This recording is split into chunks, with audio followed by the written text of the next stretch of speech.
लाडक्या बहिणी तुमचा हप्ता बंद झालेला आहे, कारण की आता नोव्हेंबर महिन्यात तुम्हाला डिसेंबर महिन्यामध्ये हप्ता आलेला नाही 31 डिसेंबरला.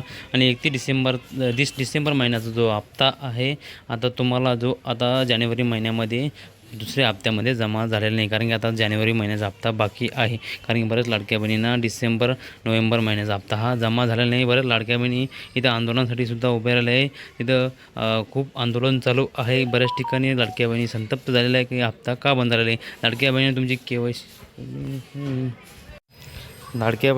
KYC चुकली आहे, कारण की ज्या ठिकाणी अगोदर जी KYC झालेली होती, कारण की त्या ठिकाणी दोन्ही ठिकाणी जे आहे आता होय होय म्हणायचं होतं, कारण की आता नवीन KYCमध्ये जे आहे आता नाही दोन्ही ऑप्शनमध्ये नाही असं ऑप्शन निवडायचं होतं. बरं लाडक्या बहिणींना हा गोंधळ झाला की घरबसल्या हा KYCचा जो कार्यक्रम होता घरबसल्या करण्यात आला, कारण की नेट कॅफेवर न जाता तुम्ही घरी मोबाईलमधून KYC केली आणि तुमची KYCमध्ये जी आहे एक चूक झालेली आहे. बरं लाडक्या बहिणींचे जे ऑप्शन होतं सरकारी योजनेमध्ये तुमचं कोणी कर्मचारी आहेत का त्याच्यामध्ये होय सुद्धा तुम्ही निवडण्यात आलेले आहे. त्यानुसार याची व्हेरिफिकेशन होणार. नंतर तुमच्या खात्यामध्ये तुम्ही जर अपात्रमध्ये केला तर तुमचे हप्ते बंद होणार. पात्रमध्ये असाल तुम्हाला पुढील हप्ते हे मिळणार आहे, कारण की आता नवीन KYC कधी सुरू होणार. बरं लाडक्या बहिणींचे प्रश्न होते की नवीन KYC जी आहे आता लाडक्या बहिणींना आता शासनाच्या GR नुसार 2 जून 2026 रोजीपासून ही नवीन KYC सुद्धा आता चालू होणार आहे. तुम्हाला चिंता करण्याची गरज नाही.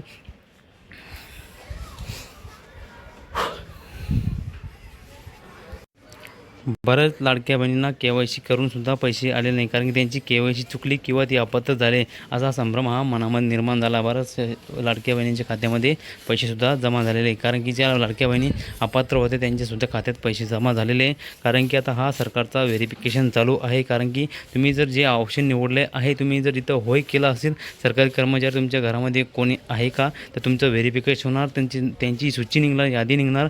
त्यानंतर तुमचा व्हेरिफिकेशनसाठी अर्ज जाणार आणि तो जर अप्रूव्ह झाला परत तर तुमच्या खात्यामध्ये पुढील हप्ते सुरू राहील. कारण की बरं लाडक्या बहिणी हा अपात्र झाले, कारण की नवीन अर्ज सुरू होणे शक्य नाही, कारण की सरकारने हे अगोदरच सांगितलं होतं की ही योजना एकदा सुरू होणार आहे. आता नवीन जर अर्ज सुरू केले तर फ्रॉड होण्याची खूप जास्त शक्यता आहे, कारण की आधार सीडिंग झाल्यामुळे बरंच लाडक्या बहिणींच्या खात्यामध्ये जे आहे बऱ्याच न्यूज चॅनलच्या माध्यमातून सांगण्यात येते की आधार सीडिंग नसल्यामुळे बऱ्याच लाडक्या बहिणींच्या खात्यामध्ये पैसे जमा झालेले नाही, कारण की आधार सीडिंगचा याच्यामध्ये काही प्रश्न येतच नाही. कारण बऱ्याच लाडक्या बहिणींना अगोदरच सुद्धा पैसे हे जमा होत होते आणि नंतर डिसेंबर महिन्यापासून नोव्हेंबर महिन्यापासून हप्ते हे बंद व्हायला सुरुवात झालेली, कारण KYC केल्यानंतर बरंच लाडक्या बहिणी या राशन कार्डामध्ये 3 लाभार्थी एकाच कुटुंबातील लाभ घेत होत्या. अशा लाभार्थ्यांचे सुद्धा हप्ते हे बंद झालेले आहे. ही महत्त्वाची बातमी आहे, कारण चिंता करू नका. तुमचं व्हेरिफिकेशन झाल्यानंतर तुमची जर KYC चुकली असेल शासन याच्यावरती दखल घेणार आहे.